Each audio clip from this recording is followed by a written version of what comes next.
உங்க வீடு வாஸ்துபடி பிழையா இருக்கு அப்படின்றத எப்படி தெரிஞ்சுக்கலாம்? இந்த ஒரு 5 விஷயம் சொல்றேன். ஒருவேளை நீங்க வாடகை வீட்டுக்கு இப்பதான் மாறி இருக்கீங்க அல்லது சொந்தமா வீடு கட்டணும்னு இந்த 5 விஷயம் நடந்திருக்கு சார் அப்படின்னாக்கா உங்க வீடு வாஸ்து தப்புன்னு எடுத்துக்கலாம்.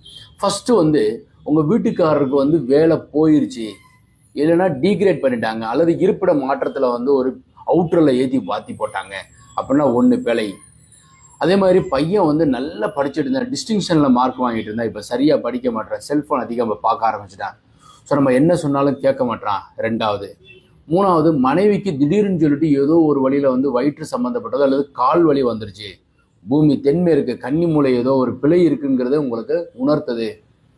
4வது, உறவுகளில் ஏதோ ஒரு காரணத்திற்காக திடீர்னு சொல்லிட்டு அடிக்கடி சண்டை போடுறாங்க, பிரிவினை ஏற்படுது. 5வது, அடிக்கடி அடிபடுதல். இது உங்களுக்கு எச்சரிக்கை மணி கொடுக்குது, வீடு தப்பா இருக்குங்கிறத சொல்லுது.